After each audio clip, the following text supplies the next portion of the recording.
చాలా సంవత్సరాల క్రితము ఇంగ్లాండ్ ప్రైమ్ మినిస్టర్ తన స్నేహితుడితో డౌనింగ్ స్ట్రీట్లో ఉన్నటువంటి ఒక గవర్నమెంట్ ఆఫీస్కి వచ్చాడు. వారిద్దరు కూడా ఖాళీ నడకన వచ్చారు. ఆఫీస్లోకి ఎంటర్ అయ్యారు. ఆఫీస్లో ఆ ఆఫీస్ యొక్క హెడ్ ఆఫ్ ద డిపార్ట్మెంట్ని కలవడానికి తన స్నేహితుడికి ఏదో సహాయం కావాల్సి వస్తే వచ్చారు. అయితే లోపల ఒక క్లర్క్ యవనస్తుడు పేపర్ చదువుతూ ఉన్నాడు. Prime minister head of the డిపార్ట్మెంట్ని కలవాలంటే ఆ క్లర్క్ పేపర్లో నుండి తల పైకెత్తి వచ్చిన వారు ఎవరో కూడా చూడకుండా దురుసుగా అమర్యాదగా బయట వెయిట్ చేయండి అని చెప్పేసి వారిని తరిమేసినట్టు పంపించేశాడు. సో వీళ్ళిద్దరూ మెల్లగా బయటికి వచ్చి ఆ ఆఫీస్ యొక్క మెట్ల మీద బయట కూర్చున్నారు. ఒక 5-10 నిమిషాల తర్వాత హెడ్ ఆఫ్ ద డిపార్ట్మెంట్ బయట నుండి నడుచుకుంటూ వచ్చినప్పుడు ఇంగ్లాండ్ యొక్క ప్రైమ్ మినిస్టర్ని తన ఆఫీసు యొక్క రాతి మెట్ల మీద కూర్చొని ఉండడం చూసి ఆయన ఒక్కసారి హడలెత్తిపోయాడు. వెన్నులో వణుకు పుట్టింది. వెంటనే వంగి ఆయనకి క్షమాపణలు చెప్పి ఏం జరిగింది అని అడిగితే, ఇట్లా మీకోసం వస్తే లోపల ఉన్నటువంటి క్లర్క్ ఇట్లా మమ్మల్ని బయట వెయిట్ చేయమని చెప్పాడని చాలా ప్రైమ్ మినిస్టర్ వినయంతో చెప్పుకున్నప్పుడు అతడు లోపలికి వచ్చి క్లర్క్ని బాగా గద్దించాడు. చేసినటువంటి తప్పేంటో ఎత్తి చూపాడు.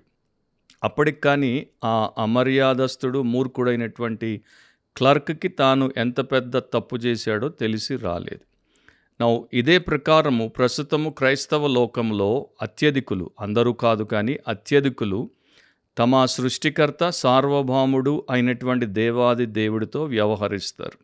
వారు అమర్యాద, వారు మూర్ఖము, వారి మాలిన్యాలతో దేవుణ్ణి వారు గుర్తించక, గౌరవించక, ఆయన్ని బయటికి వెళ్ళగొట్టి బయట వెయిట్ చేపించే స్థితిలో మనకి కనబడతారు. అట్లా మనకి లవదికీయ సంఘపు పరిస్థితుల్లో కూడా ప్రకటన 3వ అధ్యాయంలో దేవుడి వాక్యము చూపిస్తోంది. బిబ్లికలీ స్పీకింగ్, వాక్యానుసారంగా మాట్లాడితే అనే క్రిస్టియన్ పాడ్కాస్ట్కి ప్రభు రక్షకుడు అత్యున్నత నామధేయుడైనటువంటి యేసుక్రీస్తు నామమున మీకు అందరికీ శుభాలు, స్వాగతం. త్వరలో యేసు నామమున ప్రతి మోకాలు వంగును అండ్ యేసుక్రీస్తే ప్రభు అని ప్రతి నాలుక ఒప్పుకుంటుందని బైబిల్లో రాయబడినట్లు జరగబోతోంది. కనుక మనము మన దేవుడి వైపు ఎట్లాంటి వైఖరిని కలిగి ఉన్నాం, ఆయనతో మనం వ్యవహరించే విధానాలు ఎట్లా ఉన్నాయి అనేది చాలా జాగ్రత్తగా చూసుకోవడం మనకు మేలుకరం. ఈరోజు మన ఎపిసోడ్లో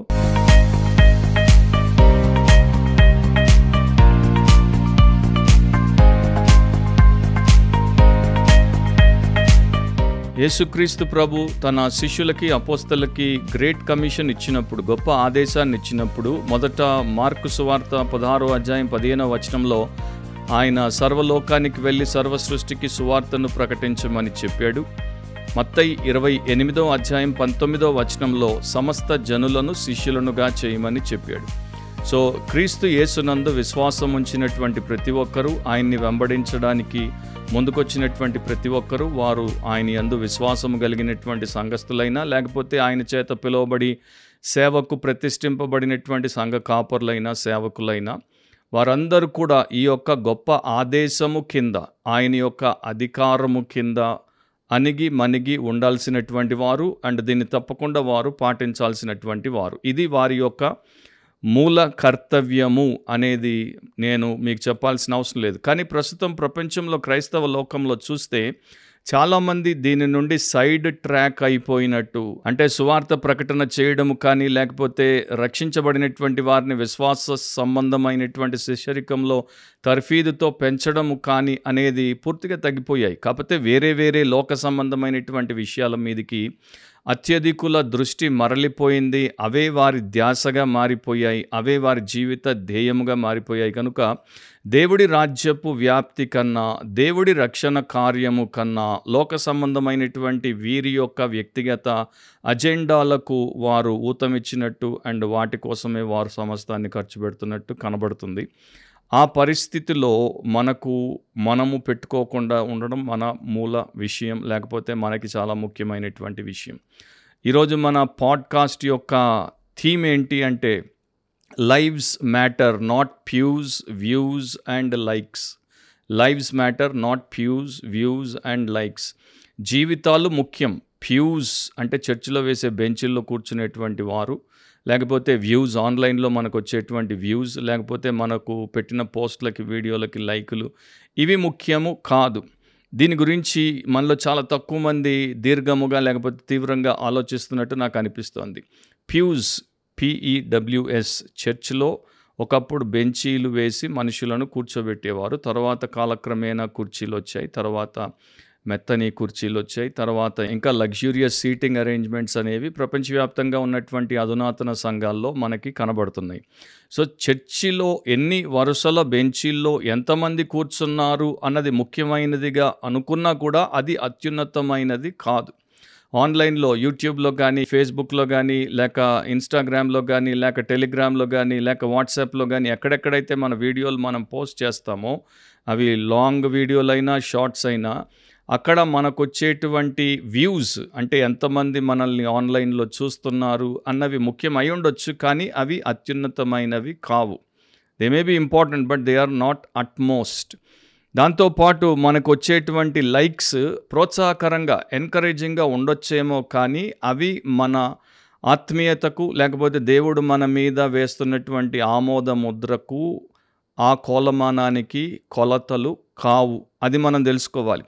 యేసుక్రీస్తు సువార్త ద్వారా, పరిశుద్ధాత్ముని యొక్క కార్యము ద్వారా, క్రీస్తు యేసునందు ఉన్నటువంటి ప్రతి ఒక్కరూ వారు క్రీస్తుని పోలినటువంటి శిష్యులుగా మారినప్పుడు వారి మారిన జీవితాలే అన్నిటికన్నా ముఖ్యమైనవి, అత్యున్నతమైనవి అండ్ దేవుడు ఆశించేవి. ఇది ఎప్పుడైతే ఒక సేవకుడికి, ఒక సంఘస్థుడికి అర్థమవుతుందో అప్పుడు వారు గురి యొద్దకే పరిగెడతారు. వారు దృష్టి తప్పిపోకుండా జాగ్రత్తలు తీసుకుంటారు. వాక్యానుసారంగా వారు జీవితాలు జీవిస్తారు. అది ఈ రోజుల్లో చాలా తక్కువ మందిలో మనకు కనబడుతుంది. ఈ పెద్ద పెద్ద సెలబ్రిటీ పాస్టర్లు, లేకపోతే మెగా పాస్టర్లు, లేకపోతే వేల మంది మరి ఫ్యూ మెంబర్స్ ఉన్నటువంటి సంఘాల పాస్టర్లను చూసినప్పుడు వారి యొక్క సంఘంలో ఎన్ని వరుసల కుర్చీలు, లేకపోతే ఎన్ని వరుసల మనుషులు కింద కూర్చున్నటువంటి వారిని చూసి మురిసిపోతుంటారు, మైమరిచిపోతుంటారు. క్రేన్ కెమెరాలు లేకపోతే ప్రస్తుతం డ్రోన్ కెమెరాలతో వారి యొక్క ఆ ఫ్యూ సిట్టర్స్ అందరినీ అంటే కాంగ్రిగేషన్ అంతటిని, సభికులందరినీ చూపిస్తూ వారు పెట్టినటువంటి ఆ యొక్క వీడియోలో మనకెన్నోసార్లు వారిని చూపించి వారి యొక్క గొప్పతనం ఏంటో చాటుకోవడంలోనే మునిగిపోయారు. ఇక మిగతా వారికి ఎన్ని వేల మంది మరి ఎన్ని స్థలాల్లో మల్టీ సైట్ చర్చెస్లో పాల్గొంటున్నారు, ఎన్ని సర్వీసుల్లో పాల్గొంటున్నారు అని చెప్పుకోవడంలో, చూపించుకోవడంలో వారు ఎంతగానో సంతోషిస్తున్నారు. వారు ఒక్క ఆత్మను దేవుడి రాజ్యంలోనికి తెచ్చారా అన్న ఆలోచన చేస్తారో లేదో నాకు తెలియదు. ఇంకా ఇతరులు వారు పెట్టినటువంటి సోషల్ మీడియా వీడియోలకు 1,00,000 వ్యూస్ దాటితే 100K ప్లస్ అని, 200,000 దాటితే 2,00,000 ప్లస్ అని, ఆ ప్రకారం వారికి ఎన్ని వ్యూస్ వచ్చాయో స్పెషల్గా హైలైట్ చేసి మనకి చూపించి దాంట్లో మురిసిపోతారు. అండ్ ఈ రకంగా అంటే ఎక్కువ మంది మన సంఘానికి రావడము, వాక్యం వినడము, ఎక్కువ మంది మన వాక్య సందేశాలు ఆన్లైన్లో వినడం మంచిదే. కానీ వాటి ద్వారా వారికి ఏమి కలుగుతుంది? వారు నిజంగా యేసు వైపు తిరుగుతున్నారా? నిజంగా మారుమనసు పొందుతున్నారా? నిజంగా పాపం విషయంలో పశ్చాత్తాపడి ఆ పాపాన్ని విసర్జించి నూతన సృష్టిగా, పరిశుద్ధులుగా మారుతున్నారా? నిజంగా దేవుడు వారిని అంగీకరించి తన నిత్య రాజ్యంలో చేర్చుకుంటున్నాడా అన్నవి మనము చూడాలి తప్ప ఇవి కాదు. ఎంతమంది నా ముందు ప్యూస్లో కూర్చున్నారు, ఎంతమంది వ్యూస్ నాకు వచ్చాయి, ఎంతమంది లైక్స్ నాకు వచ్చాయి, ఎంతమంది షేర్ చేశారు అన్నవి ముఖ్యము కాదు. ఎందుకంటే దేవుడు ఒక రోజున తప్పకుండా పాస్టర్లని, బోధకులను, ప్రసంగికులను రెండింతల తీర్పుకు నిలబెడతాడు. అండ్ వారికి ఇచ్చినటువంటి యొక్క విశాలమైనటువంటి అవకాశములను వారు సరిగ్గా వినియోగించుకోకపోతే వారి యొక్క తీర్పు అండ్ వారి శిక్ష రెండు మరి చాలా అంటే చాలా కఠినంగా ఉంటాయి. ఇప్పుడు మన చర్చ్ ప్యూస్ అంటే మన సంఘంలో ప్రతి ఆదివారం ప్రభు ఆరాధన జరుగుతున్నప్పుడు మన ఎదుట కూర్చునేటువంటి ఆ యొక్క బెంచీలు లేకపోతే కుర్చీలు లేకపోతే నేల మీద కూర్చునేటువంటి సభికుల విషయం చూస్తే రకరకాల ప్రజలు అక్కడ ఉంటారు. సో ఇది ప్రపంచమంతటా ఉన్నటువంటి దాదాపు ప్రతి సంఘంలో మనకి కనబడేటువంటి విషయం. కొంతమంది ఉన్నారా, వేల మంది ఉన్నారా, లక్షల మంది ఉన్నారా అన్నది నెక్స్ట్. కానీ దీంట్లో ఈ రకాలైనటువంటి వారు ఉంటారు. ఎవరో కొంతమంది గురించి క్లుప్తంగా చెప్తాను, జాగ్రత్తగా గమనించండి. మొదటిది ఫ్యాన్స్ ఉంటారు, అభిమానులు ఉంటారు. పాస్టర్ గారంటే ప్రేమ, అభిమానము, గురి, గౌరవము, ప్రీతి, ఇష్టము, దాన్ని బట్టి ఆయన దగ్గరకు వస్తారు. యేసుక్రీస్తు ప్రభువు కూడా కొండ మీద ప్రసంగం చేసినప్పుడు మత్తయి సువార్త 7వ అధ్యాయం 28వ వచనంలో ఇట్లా రాయబడింది. యేసు ఈ మాటలు చెప్పి ముగించినప్పుడు జనసమూహములు ఆయన బోధకు ఆశ్చర్యపడుచుండిరి. 8వ అధ్యాయం 1వ వచనంలో ఆయన ఆ కొండ మీద నుండి దిగి వచ్చినప్పుడు బహుజన సమూహములు ఆయనను వెంబడించెను. అంటే కొండ మీద ప్రసంగము ఎంత తీక్షణమైనదో, ఎంత శ్రేష్టమైనదో మనందరికీ తెలుసు. అది విన్నప్పుడు జనాలు ఆశ్చర్యపోయారు. తర్వాత ఆయన కొండ దిగి వచ్చినప్పుడు బహుజన సమూహములు ఆయన్ని వెంబడించారు. కానీ త్వరలోనే వారందరూ ఆయన్ని విడిచిపోతారు. ఆ ప్రసంగం వారి జీవితాలను ప్రభావితము చేయలేదు, వారిని పరిశుద్ధపరచలేదు అనేది మనకిట్టే తెలిసిపోతుంది. అంటే వీరు కేవలము యేసు మీద అభిమానంతో వచ్చి పోయారు.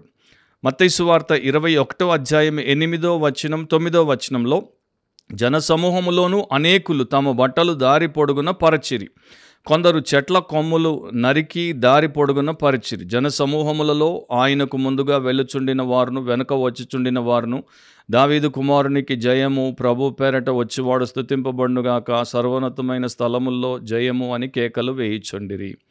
సో అక్కడ వారికి చక్కని బైబిల్ పరమైనటువంటి భాష ఉంది. పైకి భక్తి పొరలాగా యేసు అంటే నిజమైన భక్తిని కలిగి కనపరిచేవారిలాగా కనబడుతున్నారు. మరలా మత్తయి 27వ అధ్యాయంలో 20వ వచనం నుండి 25వ వచనం వరకు చూస్తే ప్రధాన యాజకులను పెద్దలను బరబ్బాను విడిపించుమని అడుగుటకును యేసును సంహరించుటకును జన సమూహములను ప్రేరేపించిరి. అధిపతి ఈ ఇద్దరిలో నేను ఎవరిని విడుదల చేయవలనని మీరు కోరుచున్నారని వారిని అడుగగా వారు బరబ్బానే అనిరి.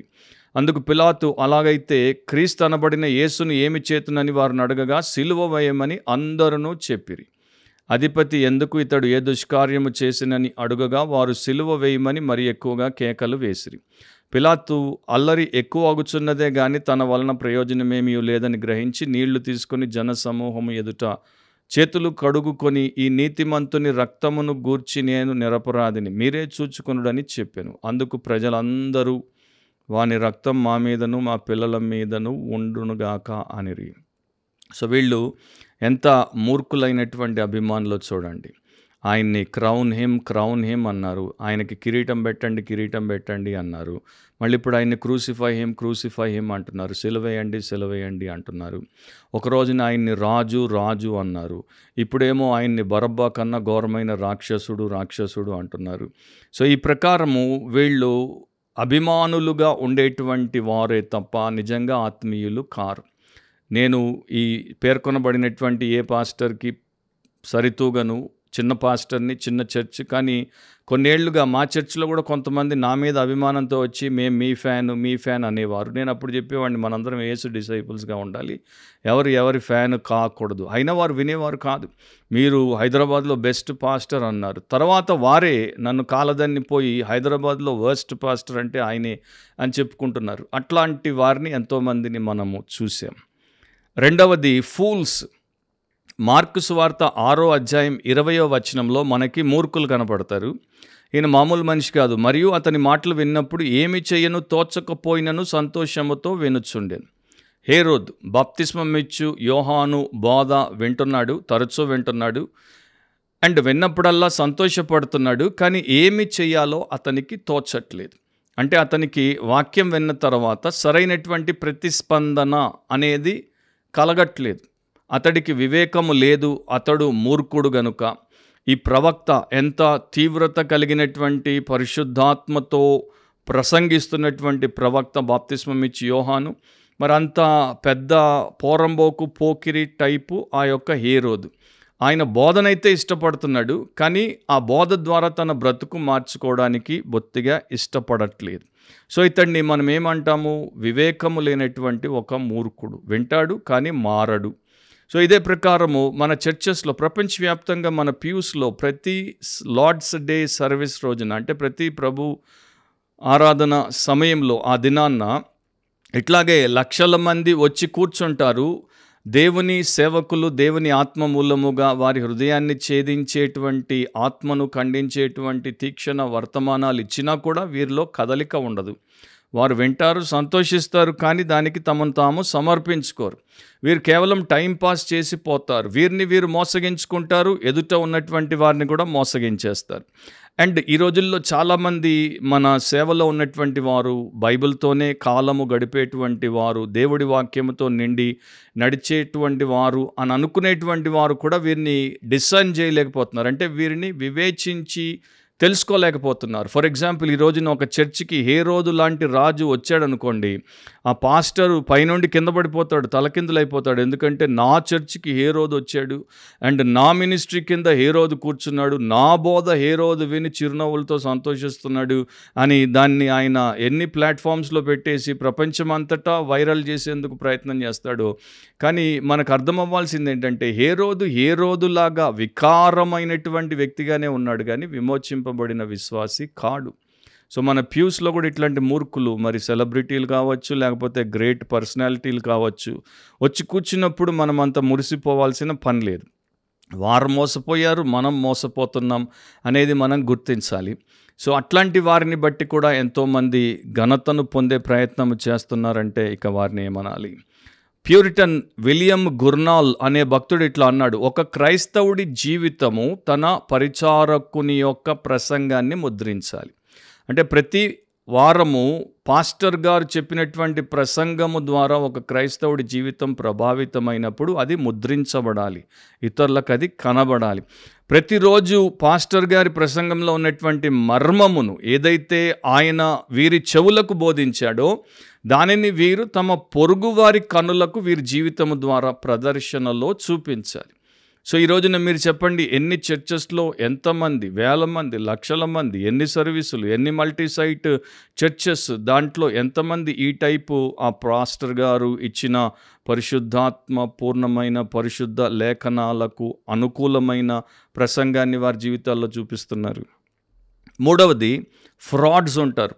ఈ కాంగ్రిగేషన్స్లో, ఈ ప్యూస్లో ఫ్రాడ్స్ ఉంటారు. ఫ్రాడ్స్ అంటే వంచకులు, మోసగాళ్ళు, నయవంచన చేసేటువంటి వారు.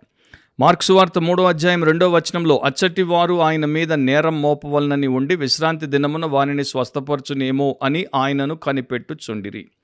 యేసుప్రభు సమాజ మందిరంలో ఉన్నాడు, వాక్యము చెప్పడానికి ఆయన సిద్ధపడుతున్నాడు. అదే టైంలో అక్కడ ఒక ఊచ చేయగలవాడు ఉన్నాడు.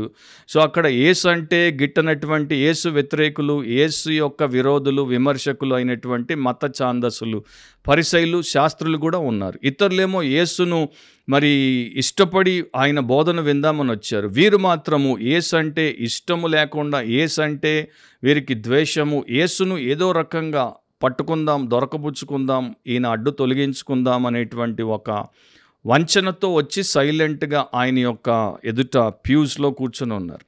ప్రతి సండే దాదాపుగా అన్ని చర్చెస్లో ఇట్లాంటి కొంతమంది ఉంటారు. వీరు ఫ్రాడ్లు. వీరు అక్కడ దేవుడి మీద ప్రేమతో కానీ, భయంతో కానీ, భక్తితో కానీ, విశ్వాసంతో కానీ రావట్లేదు. ఆ పాస్టర్ గారు లేకపోతే ఆ పుల్పిట్లో ఉన్నటువంటి ప్రసంగికుడి మీదే వీరి దృష్టి. అతడు ఎక్కడ మనకి దొరుకుతాడా, ఎక్కడ తప్పు పలుకుతాడా, ఎక్కడ అతన్ని పట్టుకోవచ్చా, ఎక్కడ విమర్శించవచ్చా, ఎక్కడ అతన్ని విరిచేయొచ్చా అనేటువంటి ఆలోచనతో, కుటిల బుద్ధితో కూర్చొని ఉంటారు. సో వీరేంటి అంటే ఈవిల్ హిపాక్రిట్స్ టు ద కోర్. వీరు లోపల అంతరంగం ఎంతవరకు మనం పోగలమో అంతవరకు వీరు దుష్టులైనటువంటి వేషధారులు. అండ్ ఇట్లాంటి వారు ప్రతి చోట ఉంటారు. వాక్యం ద్వారా దేవుడు వీరి యొక్క దుష్టత్వాన్ని, వీరి యొక్క వేషధారణను, వీరి యొక్క భయంకరమైనటువంటి నిజస్థితిని చూపిస్తున్నా వీరికి బొత్తిగా అది అంటదు, వీరికి అది కంటబడదు. వీరి యొక్క దృష్టి అంతా కూడా ఆయన మీదే, ఆయన్ని ఎట్లా పట్టుకుందాం. సో ఈ టైప్తో పాటు ఇంకొంతమంది టైపులు ఎట్లా ఉంటారంటే, వీరు కూడా కాంగ్రిగేషన్స్కి వస్తారు, ప్యూస్లో కూర్చుంటారు, తర్వాత పాస్టర్ గారిని, పెద్దల్ని కలుస్తారు, వీరికున్న కష్టాలు చెప్తారు, కన్నీరు ఒలకబోస్తారు, సహాయం కొరకు చేతులు చేస్తారు, డబ్బు అడిగి తీసుకుంటారు, తర్వాత అక్కడ నుండి వెళ్ళిపోతారు. కొంతమంది అయితే స్త్రీల దగ్గర బంగారం తీసుకొని పారిపోయిన వాళ్ళు ఉన్నారు. కొంతమంది ఖరీదైన వస్తువులు తీసుకొని పారిపోయిన వాళ్ళు ఉన్నారు. కొంతమంది అయితే మీకు ఆశ్చర్యం అనిపిస్తుంది, మంచి ఖరీదైన బైబిల్ ఉంటే దాన్ని తీసుకెళ్ళి 2000 రూపాయల బైబిల్ని వీరి దగ్గర, నా దగ్గర లేదు, నేను చదువుకుంటాను, నాకు ఇవ్వండి అని అంటే పాపం వీళ్ళు వారి మీద ప్రేమతో ఆ బైబిల్ ఇస్తే వాడు పోయి దుకాణంలో 500కి అమ్ముకొని 500 తీసుకుని వెళ్ళిపోతే మళ్ళీ ఆయన ఆ యొక్క బైబిల్ని 2000కి అమ్ముకుంటాడు. ఈ టైపులు కూడా ఉన్నారు. సో రకరకాలుగా మనుష్యులు, ఫ్రాడ్స్టర్స్, విశ్వాసుల యొక్క రూపములో, నమ్మకమైన వారి రూపములో నయవంచకులు తగులుతూనే ఉంటారు. నాలుగవది, fanatics who turn into false teachers. అబద్ధ బోధకులుగా తలెత్తేటువంటి లేక తయారయ్యేటువంటి మతోన్మాదులు. అపోస్తలుల కార్యములు 20వ అధ్యాయం 29-30 వచనాల్లో, నేను వెళ్ళిపోయిన తర్వాత క్రూరమైన తోడేళ్ళు మీలో ప్రవేశించునని నాకు తెలియను, వారు మందను కనికరింపరు, మరియు శిష్యులను తమ వెంట ఈడ్చుకొని పోవలనని వంకర మాటలు పలుకు మనుషులు మీలోనే బయలుదేరుదురు. అపోస్తలుడైన పౌలు ఎఫెస్సి సంఘ పెద్దలకు చెప్పినటువంటి మాటలు. సో నేను వెళ్ళిపోయిన తర్వాత క్రూరమైన తోడేళ్లు మీలో ప్రవేశిస్తాయని నాకు తెలుసు అన్నాడు. మందను వారు కనికరింపరన్నాడు. శిష్యులను తమ వెంట ఈడ్చుకుపోవడానికి వంకర మాటలు పలుకుతారన్నాడు. అండ్ ఈ మనుషులు మీలోనే బయలుదేరుతారు. అంటే ఈ మనుషులు మీ మధ్య ఉన్నారు, ఒక రోజున నిజస్వరూపాన్ని బయట పెడతారు. సో కొంతమంది మొదట బాగానే కనపడతారు, చాలా ఆసక్తి పరులుగా ప్రతి ప్రసంగం వింటారు, బైబిల్ని ఎప్పుడు పట్టుకొని వస్తారు, నోట్స్ ఎప్పుడు రాసుకుంటూ ఉంటారు, చర్చలు పెడతారు, అడుగుతూ ఉంటారు, తెలుసుకుంటూ ఉంటారు, సంతోషిస్తున్నట్టు ఉంటారు. కానీ వారు యాక్చువల్గా కొన్ని విషయాలకు మాత్రమే అంటుకట్టబడిపోయి, అంటే కొన్ని టాపిక్స్, కొన్ని అంశములకు, థీమ్స్కి మాత్రమే వారి జీవితాన్ని ఇచ్చేసి వాటిలోనే వారు ఏదో ఒక కొత్త విషయాన్ని మరి వెలికి తీసి దానిని ఇతరులకు, అంటే అక్కడ ఉన్నటువంటి గల్లిబుల్ డిసైపుల్స్కి, అంత వాక్యం తెలియనటువంటి ఇతర శిష్యులకు మైండ్లో నూరిపోసి వారిని వంచనతో వక్ర మార్గంలోనికి లాక్కుపోయే ప్రయత్నము చేస్తారు. సో ఇవి నిజం చెప్పాలంటే సాతానుకు, అబద్ధానికి తమ ఆత్మను అమ్ముకున్నటువంటి వారు. ఇట్లాంటి వారి గురించే తిమోతికి రాసినప్పుడు 2వ తిమోతి 2వ అధ్యాయం 16 నుండి 18 వచనం వరకు పౌలు రాశాడు. అపవిత్రమైన ఒట్టి మాటలకు విముఖుడవై ఉండుము, అట్టి మాటలాడు వారు మరి ఎక్కువగా భక్తిహీనులగుదురు. కొరుకు పొండు ప్రాకినట్టు, మన భాషలో గ్యాంగ్రీన్ అంటాం దాన్ని, వారి మాటలు ప్రాకును, వారిలో హుమేనయును ఫిలేతును ఉన్నారు. వారు పునరుత్థానము గతించనని చెప్పుచు సత్యము విషయము తప్పిపోయి కొందరి విశ్వాసమును చెరుపుచున్నారు. సో ఈ ఫానటిక్స్ టర్న్డ్ ఇంటూ ఫాల్స్ టీచర్స్ కాంగ్రిగేషన్స్లో, ప్యూస్లో మనకి ఈ పని చేయడానికే కూర్చుంటారు. వారు వాక్యాన్ని వక్రీకరిస్తారు, అబద్ధాన్ని బోధిస్తారు, అందరికీ దాన్ని నూరిపోసే ప్రయత్నము చేస్తారు, ఎంతోమందిని వారితో మరి ఈడ్చుకుని కూడా పోతారు. కానీ గుర్తుపెట్టుకోండి, వారు క్రూరమైన తోడేళ్ళు. దేవుడు పౌలు ఎట్లా వారిని ఎక్స్పోజ్ చేశాడో అట్లాగే మనం కూడా ఎక్స్పోజ్ చేసేందుకు సహాయం చేస్తాడు ఆత్మానుసారంగా నడుచుకుంటే. అండ్ దాంతోపాటు ఎక్స్పెల్ కూడా చేస్తారు, అంటే వారిని బహిర్గతం చేయడమే కాదు, వారిని బయటికి వెళ్ళగొట్టడం కూడా దైవ భక్తి కలిగినటువంటి నాయకులు చేస్తారు. 5వది మన ప్యూస్లో మనకు కనబడేటువంటి 5వ కేటగిరీ ఎవరంటే ఫాలోవర్స్. వీరు యేసును అనుసరించేటువంటి అనుచరులు, యేసు యొక్క శిష్యులు. అపోస్తలుల కార్యములు 16వ అధ్యాయం 13 నుండి 15వ వచనం వరకు, విశ్రాంతి దినమున గవిని దాటి నది తీరమున ప్రార్థన జరుగుననుకొని అక్కడికి వచ్చి కూర్చుండి కూడి వచ్చిన స్త్రీలతో మాట్లాడుచుంటిమి.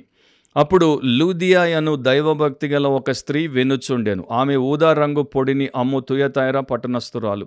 ప్రభువు ఆమె హృదయం తెరిచెను గనుక పౌలు చెప్పిన మాటల యందు లక్ష్యముంచెను. ఆమెయు ఆమె ఇంటి వారును బాప్తిస్మం పొందినప్పుడు ఆమె, నేను ప్రభువునందు విశ్వాసము గలదానని మీరు ఎంచితే నా ఇంటికి వచ్చి ఉండుడని వేడుకొని మమ్మును బలవంతము చేసెను. సో ఈ ప్రకారం లూకా రాశాడు. లూకా, పౌలు, ఇతరులు మరక్కడ చేసినటువంటి పరిచర్య గురించి ప్రకటించబడింది. లూదియా ఒక వ్యాపారస్తురాలు, దేవుడంటే భయం కలిగినటువంటి స్త్రీ. ఆ కూడికకు వచ్చింది, కూర్చుంది. అండ్ పౌలు ప్రసంగం చేస్తున్నప్పుడు ఆమె ఆయన మాటల మీద లక్ష్యం ఉంచింది. అండ్ దేవుడు మహాకనికరముతో ఆమె హృదయాన్ని తెరిచాడు. ఆయన ఆమెలో రక్షణ కార్యమును జరిగించాడు. కనుక ఆమె పౌలు చెప్పిన మాటల మీద లక్ష్యముంచింది, దేవుడి వాక్యానికి లోబడింది, వెంటనే బాప్తిస్మం పొందింది. అండ్ వారితో చెప్తోంది, నేను ప్రభువునందు విశ్వాసము గల దానని మీరు ఎంచితే నా ఇంటికి వచ్చి ఉండండి. అప్పుడే సేవకు తన ఇంటిని తెరిచింది. ఆ సేవకులకు ఆమె ఇంటి వారు సేవ చేయడానికి సిద్ధపడిపోయారు.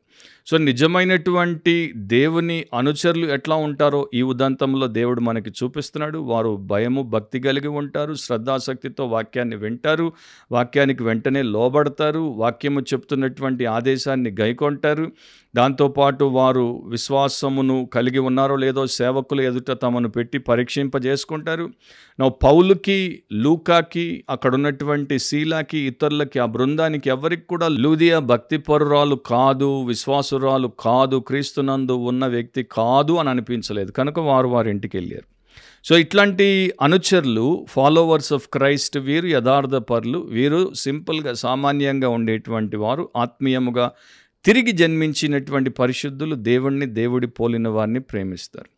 సో ఇప్పుడు సంఘాలకు కాపర్లుగా నియమించబడినటువంటి వారు నిజంగా దేవుడి చేత నియమించబడితే మన ఎదుట మన ప్యూస్లో కూర్చుంటున్నటువంటి మనుషుల గురించి మనం ఎట్లా ఆలోచిస్తున్నాం, ఎలాంటి బాధ్యతను కలిగి ఉన్నాం, మనం నిజంగా యేసుక్రీస్తు యొక్క సువార్త దాని యొక్క పూర్తి సత్యముతో వారికి ప్రతినిత్యము ప్రకటిస్తున్నామా? అండ్ ఒకవేళ వారు క్రీస్తు యేసు యొక్క సువార్త విని రక్షించబడిన తర్వాత వారికి వాక్య క్రమములో మనము చేయాల్సినటువంటి శిష్యరికపు తర్ఫీదునిచ్చి వారిని క్రీస్తు పోలికలోనికి రూపాంతరపరిచే పరిచర్యను వారికి అందిస్తున్నామా? అండ్ వారి జీవితాల్లో మనము ప్రార్థనతో, మన యొక్క ప్రసంగాలతో, మన వ్యక్తిగత ఉదాహరణతో మనము పెట్టుబడి పెట్టి వారిని దేవుడికి ప్రియులుగా నిజమైన పరిపూర్ణతలోనికి వచ్చేటువంటి వారిగా, క్రీస్తును పోలినటువంటి వారిగా రూపాంతరపరచబట్టకు చేయాల్సిన సేవ చేస్తున్నామా? లేకపోతే మన ఎదుట ఉన్నవారు 100ల్లో ఉన్న, 1000లో ఉన్న, లక్షల్లో ఉన్న వారిని చూసి లెక్కలు పెట్టుకొని ఇంతమంది నా దగ్గరికి వస్తున్నారు, ఇంతమందికి నేను నాయకుడిని అయిపోయాను అని మురిసిపోయి మన యొక్క పాపిష్టి ఈగోను మనము పెంపొందింపజేసుకుంటున్నామా? ఎందుకంటే ఈ ప్రమాదం ప్రతి ఒక్కరికి ఉంది. 30 మంది వచ్చేటువంటి చిన్న కాంగ్రిగేషన్ ఒక కొట్టంలో గుడిసెలో నడిపించే పాస్టర్కి ఉంది, 300 మంది వచ్చే ఆయనకు ఉంది, 3000 వచ్చే ఆయనకు ఉంది, 30,000 3 లక్షలు వచ్చే ఆయనకి ఉంది. పాపులారిటీ అనేది చాలా ఈజీగా మనకు తెలియకుండా మన హృదయంలోనికి దూరిపోతుంది. పొజిషన్ అనేది, మనకున్న పదవి మనకు తెలియకుండా మన మైండ్లోనికి దూరి కూర్చుంటుంది. దాంతోపాటు మనకున్నటువంటి పవర్, అసాధారణమైనటువంటి శక్తిని ఈ మనుషులు మనకి ఇచ్చేస్తారు. అది మనకు తెలియకుండా మన ఆత్మలోనికి దూరిపోతుంది. అండ్ పొజిషన్స్, విస్తృతంగా డబ్బు మనకు వస్తుంది. 2 చేతులు కాదు, 2 చేతులు 4 చేతులు ఉన్నా కూడా, 10 చేతులు ఉన్నా కూడా వచ్చే కానుకలు తీసుకోవడానికి, అకౌంట్లు 4 తెరిచి వేసుకోవడానికి సరిపోదు. గూగుల్ పే, ఫోన్పే ఇంకా ఎన్ని ఉన్నాయో అన్నీ కూడా సరిపోవు, అంత వస్తుంటాయి. వాటిని బట్టి ఆ మనిషి ఏమైపోవచ్చు. ఏమైపోయినా కూడా తర్వాత నిత్యమైనటువంటి నాశనానికి, అవమానానికి, నిత్యమైనటువంటి నొప్పికి అతడు అప్పగించబడకుండా ఉండాలంటే ఇప్పుడే జాగ్రత్త పడాలి. కనుక వినయంతో మరి గొప్ప పాస్టర్గా, సెలబ్రిటీ పాస్టర్గా, పేరు గాడించినటువంటి ప్రసంగికుడిగా, లేకపోతే ప్రపంచం అంతటికి తెలిసినటువంటి దైవ సేవకుడిగా ఉన్న పెదలారా, మీరు మీ గురించి ఆలోచించండి, జాగ్రత్తలు పడండి. ఇంగ్లాండ్లో ఒక గనుడు ఉండేవాడు. ఆయన పేరు లార్డ్ పామర్స్టన్. సో ఒకరోజు ఆయన బ్రిడ్జ్ మీద పోతున్నప్పుడు ఒక చిన్న పాప అక్కడ నుండి వేగంగా ఒక ముంతలో, అంటే ఒక చిన్న జార్లో పాలు తీసుకొని పోతుంది. తొట్టిల్లి పడింది ఆ ముంత, ఆ యొక్క జారు పాత్ర పగిలిపోయి పాలంతా నేలగారిపోయాయి. సో ఏడుస్తోంది ఆ పాప. సో వెంటనే పామర్స్టన్ ఆమెను దగ్గరికి తీసుకొని బుజ్జగించి కన్నీరుతో చెప్పాడు, ఏం బాధపడద్దు, ఇప్పుడు నా దగ్గర బొత్తిగా చిల్లర లేదు, నేను నీకేమి ఇవ్వలేను, రేపు ఇదే టైంకి ఇక్కడికి వస్తాను, నీకు కొత్త జార్ కొనిపెట్టి ఎన్ని పాలు కావాలో అన్ని కొనిపెడతాను, నీకు నేను డబ్బు ఇస్తానని చెప్పేసి వెళ్ళిపోయాడు.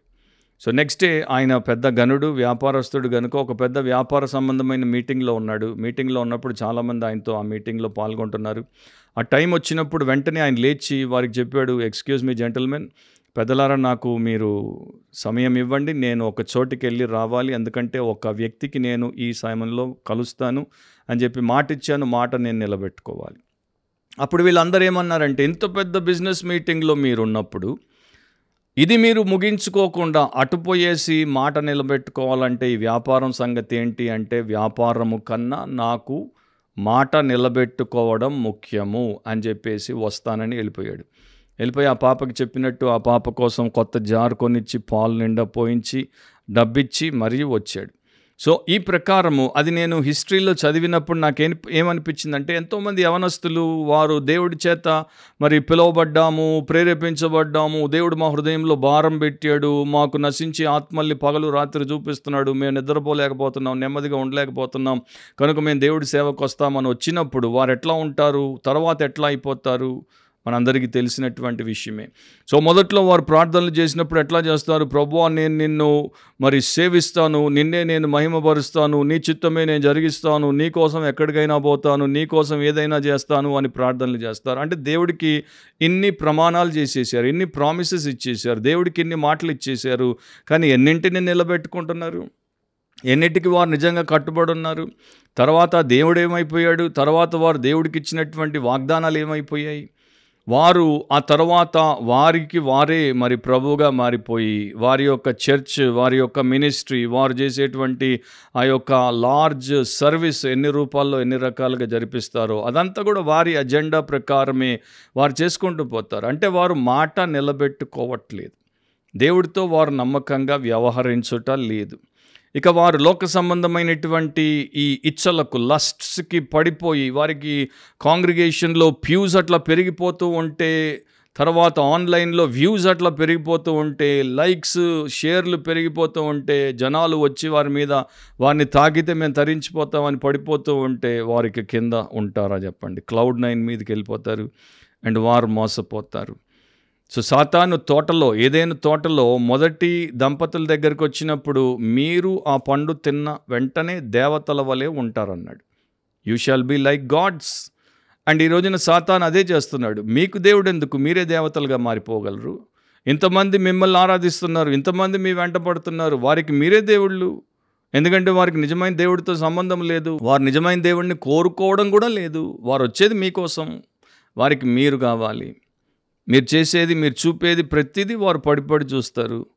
సో ఆ రోజున ఆ మొదటి జంట ఎట్లా మేమే దేవతలమని మోసపోయారు సాతాను చేత. ఈ రోజున ప్రపంచవ్యాప్తంగా చాలా చోట్ల మనకి జంటలే కనపడతారు, పాస్టరు, పాస్టరమ్మ. So male pastor, female pastor రెండు అదో పెద్ద జోడీ అయిపోయింది, పాపులర్ అయిపోయింది.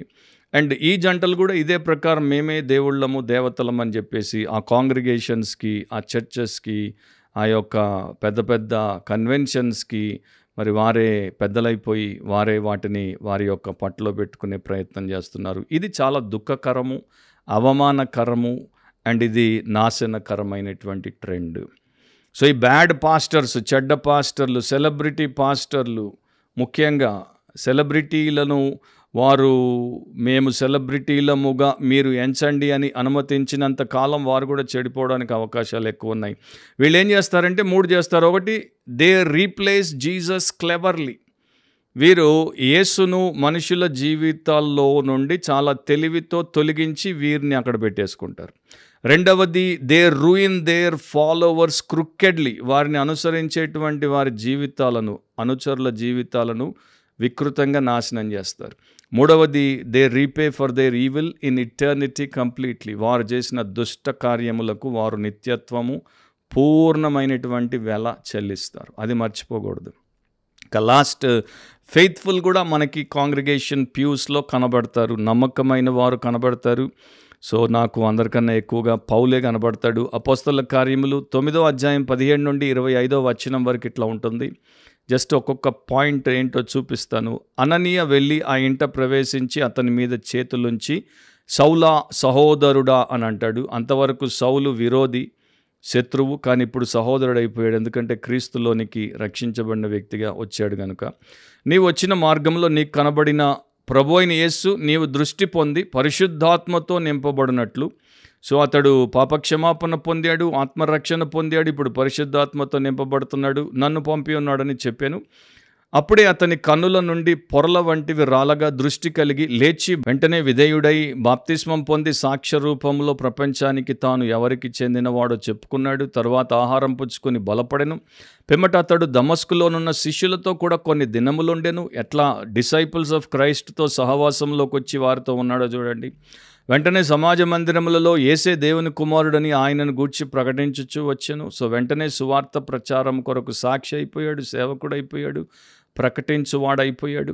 వినిన వారందరూ విభ్రాంతి నొంది యెరూషలేములో ఈ నామమును బట్టి ప్రార్థన చేయు వారిని నాశనము చేసిన వాడితడే కాడా, వారిని బంధించి ప్రధాన యాజకుల యొద్దకు కొనిపోవుటకు ఇక్కడికి కూడా వచ్చి ఉన్నాడని చెప్పుకొనిరి. అయితే సౌలు మరి ఎక్కువగా బలపడి ఎట్లా కృప నుండి అధిక కృపకు దేవుళ్ళు అతడు బలపడుతూ పెరిగిపోయాడో చూడండి.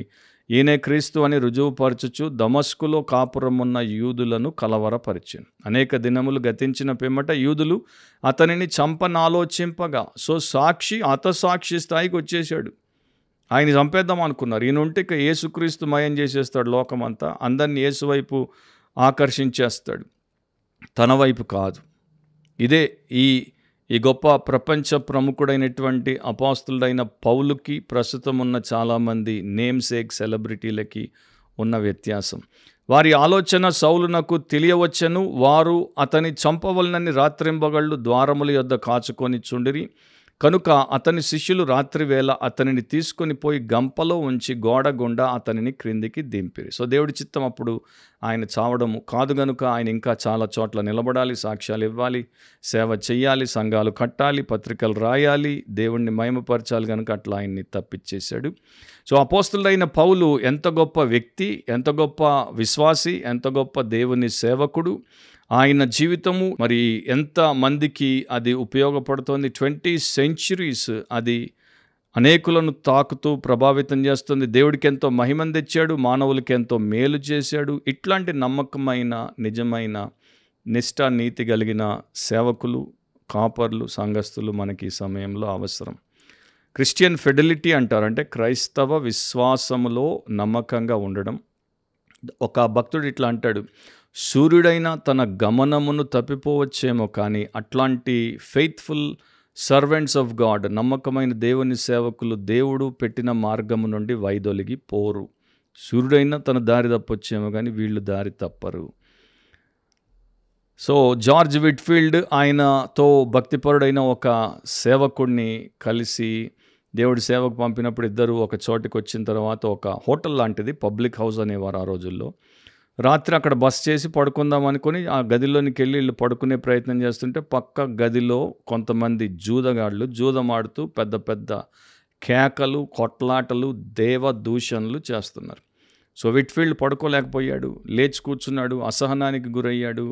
ఆయనకి నేనున్న స్థలంలో దేవుణ్ణి దూషించేటువంటి దుర్మార్గులు ఉన్నారు, వీరికి పోయి బుద్ధి చెప్పాలి, గద్దించాలి, సత్యం చెప్పాలనుకున్నాడు.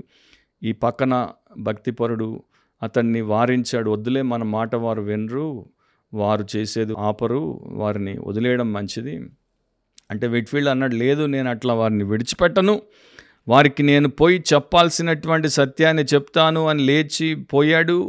వారిని గద్దించాడు, వారు అట్లా ఎందుకు చేయకూడదో వారికి చెప్పాడు. వారు పాపం చేస్తున్నారని, దేవుణ్ణి దూషించకూడదని సువార్త మాటలు కొన్ని చెప్పి తర్వాత ఆయన వెనక్కి వచ్చేసాడు. అయినా వారేం మానలేదు. సో ఆయన వచ్చి పడుకుంటున్నప్పుడు ఈ తోటి సేవకుడు అడిగాడు, మీరు వద్దంటే పోయి అంత చేసి వచ్చారు, ఏం సాధించారు, దాంట్లో ఏం మార్పు లేదు కదా, అట్లే ఉన్నారు కదా. ఆయన అన్నాడు, వారు మారినా మారకపోయినా నేను ఇప్పుడు నెమ్మదిగా పండుకుంటాను, నేను ఇప్పుడు ఒక సాఫ్ట్ పిల్లోను కలిగి ఉన్నాను, నా మనస్సాక్షి ఇప్పుడు నెమ్మదిగా ఉంది. అంటే నేను చేయాల్సింది నేను చేశాను, వాళ్ళు చేస్తారో చేయరో అది వారి ఇష్టం. నా బాధ్యతను నేను విస్మరించలేదు, నేను హెచ్చరించాలి, నేను ప్రేమతో సత్యం చెప్పాలి, అది నేను చేసేసాను. సో ఇప్పుడు నాకు సాఫ్ట్ పిల్లో అంటే మెత్తని దిండుతో నేను హాయిగా నిద్రపోతానని వెంటనే 5 నిమిషాల్లో పడి గురకబెట్టి నిద్రపోతున్నాడు. అంటే ఒక సేవకుడు చేయాల్సింది చేయాలి. నువ్వు చేసే హెచ్చరిక, నువ్వు చేసే ప్రేమతో కూడినటువంటి ఆదేశాలు, సత్య ప్రత్యక్షతలు నువ్వు అందరికీ ఇవ్వాలి. ఎవరు వింటారు, ఎవరు వినరు, ఎవరు నిన్ను తీసి అవతల పారేస్తారు, అది వారి ఇష్టం, అది వారి యొక్క విషయం. కానీ నీవు దేవుని ఎదుట నమ్మకస్తుడిగా చెప్పాల్సింది చెప్పావా, చేయాల్సింది చేసావా, ఉండాల్సిన రీతిలో ఉన్నావా? సో జార్జ్ విట్ఫీల్డ్ మనస్సాక్షి విషయంలో నిర్మలుడిగా, దేవుడి సేవకుడిగా, నమ్మకస్తుడిగా మనకి కనబడతాడు. సో మరోసారి దేవుడు మనల్ని బిబ్లికలీ స్పీకింగ్ వాక్యానుసారంగా మాట్లాడితే అనే క్రిస్టియన్ పాడ్కాస్ట్లో కలిపేంత వరకు మర్చిపోకుండా గుర్తుపెట్టుకోండి, వాక్యానుసారంగా ఆలోచించండి, వాక్యానుసారంగా కోరుకోండి, వాక్యానుసారంగా మాట్లాడండి, వాక్యానుసారంగా ప్రవర్తించండి, వాక్యానుసారంగా జీవించండి. ఇది జరగాలంటే మీలో ప్రతి ఒక్కరూ ఇప్పుడు దాకా ఒకవేళ ఇది జరగకపోతే యేసుక్రీస్తునందు నిజముగా విశ్వాసం ఉంచి ఆయన సిలువలో మీ కొరకు చిందించిన రక్తము, ఆయన అర్పించిన ప్రాణము, ఆయన చనిపోయి సమాధి చేయబడి 3వ దినమున తిరిగి లేచి వచ్చి మిమ్మల్ని పిలిచాడు చూడండి. ఆ సువార్త పిలుపుకు మీరు లోబడి మీ పాపం ఒప్పుకొని విడిచిపెట్టండి, మారుమనసు పొందండి, దేవుడికి మీ జీవితాన్ని సమర్పించండి. అట్లా మీరు రక్షించబడిన వారిగా రూపాంతరపరచబడతారు, ఆయన రాకడ కొరకు సిద్ధము చేయబడతారు. ఆయన నిత్య రాజ్యంలో మీరు నిరంతరం ఆయనతో సంతోషిస్తారు. God bless you all. See you soon. Amen.